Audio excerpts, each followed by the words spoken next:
Hey guys, it's me. It's Queen Osset Haru. And thank you for joining me for another wonderful edition of Ask an Aquarius. If you haven't already, please hit the red subscribe button and smack the bell.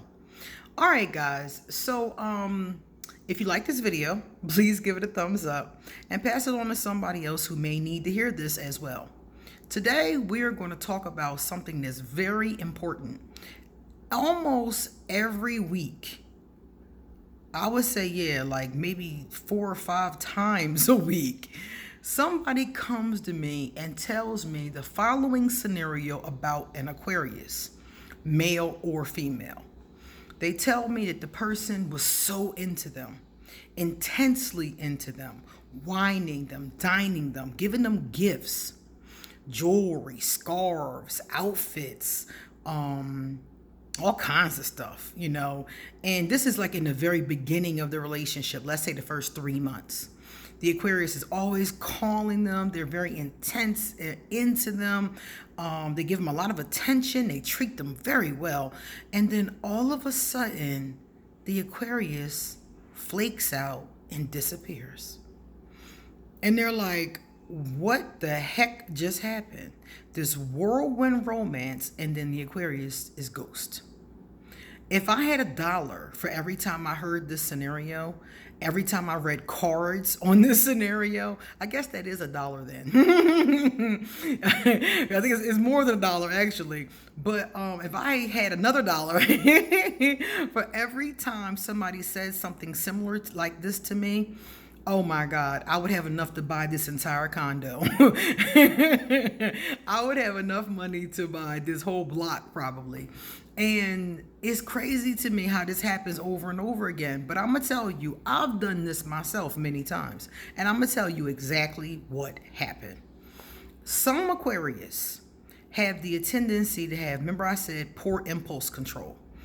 Aquarius who have poor impulse control have the tendency to move too fast.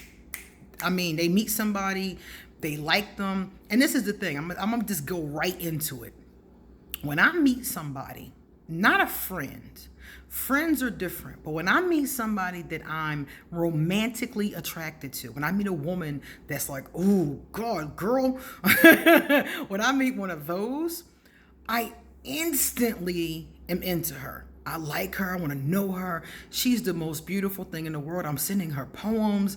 Like, I am just so, you guys, if my lovers could could get together in a room and talk about me, one of the things they probably would all tell you is that when I first meet them is when I like them the most. When I meet a romantic interest, I like them the most in the beginning because they're nothing but potential. All I can see is what's beautiful about her. The way she talks, the way she walks, with her hobbies. I'm just like idealistic and smitten, okay? But most Aquarius, like myself, this is not going to last. It can't, because think about it like this. Over time, and it doesn't take long, you're going to see the other side. You're going to see the not so attractive side. You're going to see the habits and the quirks that you don't like that much. You're going to see the things about you that aren't compatible.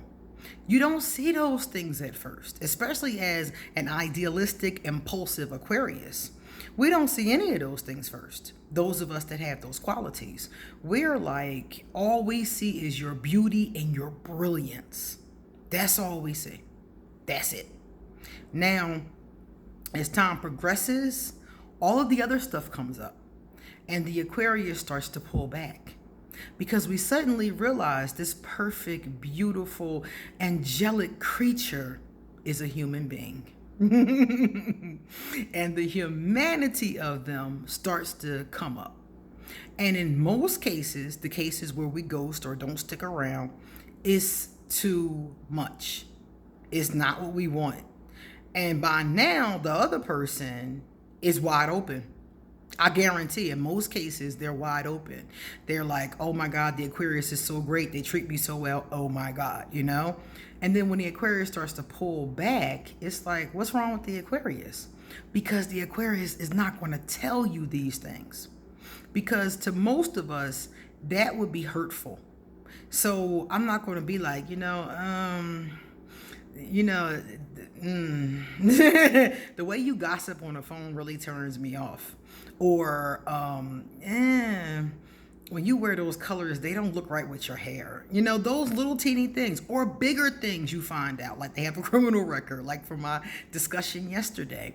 Or you start to find out things about their personal life. I know for me, one thing that turns me off about a woman is if she has no boundaries with her friends and family. That shit makes me leave friendships and relationships. I hate that shit.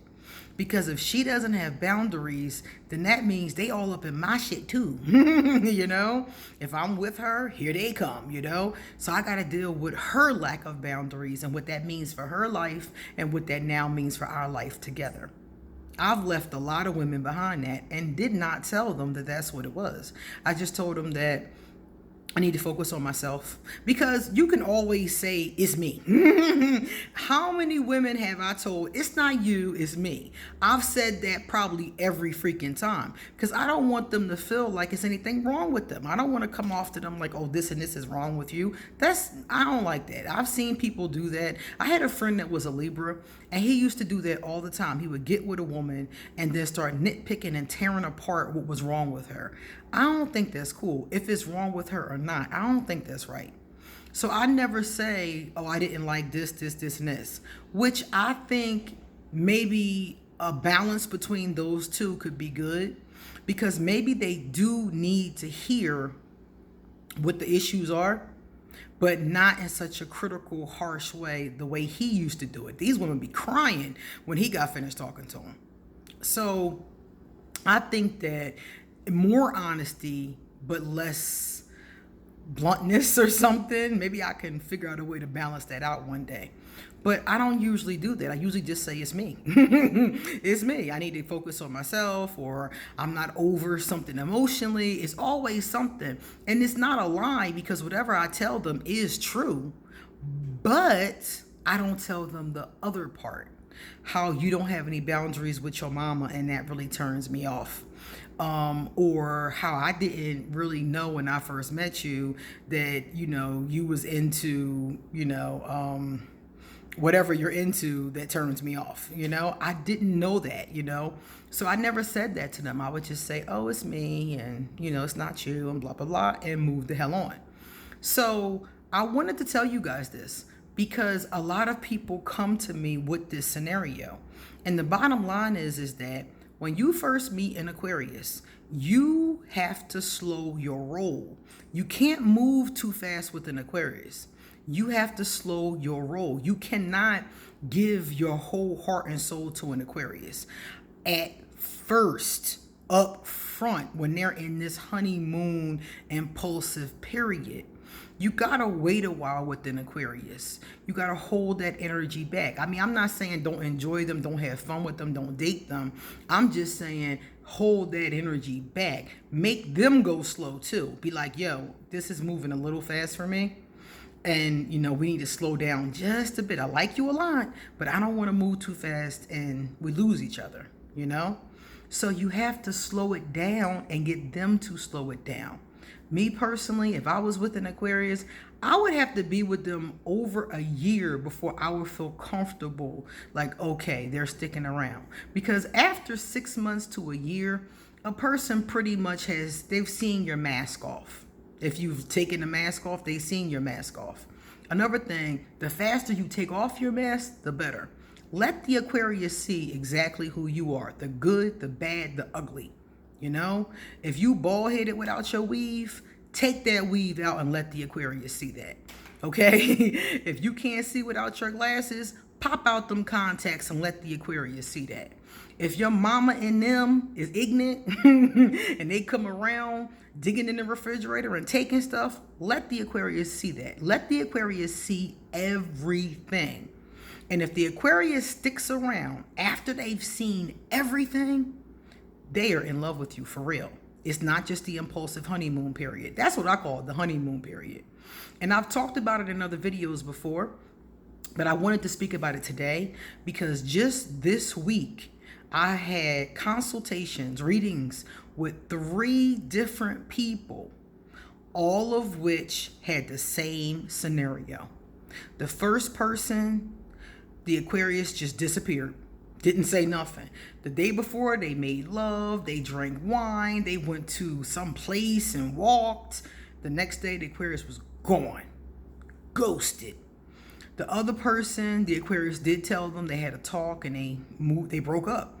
The other person was telling me that they got into a really bad argument and the Aquarius broke up with them. And they're still actually kind of trying to work it out, but I'm not sure if they're going to be able to work it out. The cards didn't look good.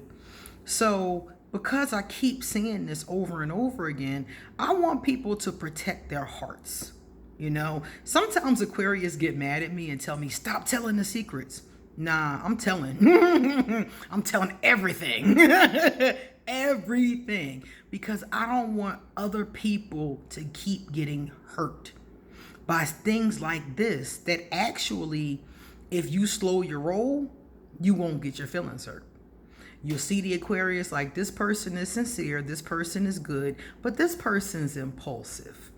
And this honeymoon period might not last. So let me hold back my feelings and let them see everything before I decide to go forward seriously or not.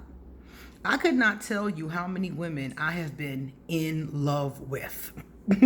I can't even tell you. One day, I was dating a Cancer. This is the last person I dated, period. And I remember she said to me, you told me you loved me. And I was like, I did? I was like repulsed, like I did? Like when? When was this, And she sent me an old text message from like 3 months before. And I had sent her this long, poetic, flowery text about my love and declaring my heart. And I was like, oh, fuck, I did write that. I recognized it as soon as I saw it. I was like, yeah, that's me all day. And I didn't feel like that anymore. I didn't feel nothing. By the time she said this to me, I was like, I felt that. I was kind of confused. I was like, I did? And I really did write it. And the truth of the matter is that at the time, I did feel that way. But by the time she said it to me, those 3 months later, I didn't feel nothing. I was tired of her. I wanted her to go away. I was just disgusted by just being around her, the alcoholism. I had just learned too many things about her since that time had passed, and I just wasn't feeling it no more. And I was shocked that I ever really did. So it wasn't that it was fake or it was insincere, but I didn't know the whole picture. I was looking at this part of the picture and like, ooh, I like that part of the picture. But when that joint got big, I was like, ooh, what's that? What's them shadows in the corner? What's them demons behind your back? And all the way I felt was like repulsed at that point. It went from, this flowery, poetic language to being completely repulsed. And I can't believe I'm even dating you. So slow up with them Aquarius, y'all. You can date them. You can care about them. You can be in relationships with them. But don't let them move fast and don't you fall fast. Take your time. Slow walk with an Aquarius. Because if you do, that's the best way to see what's really good. You feel me?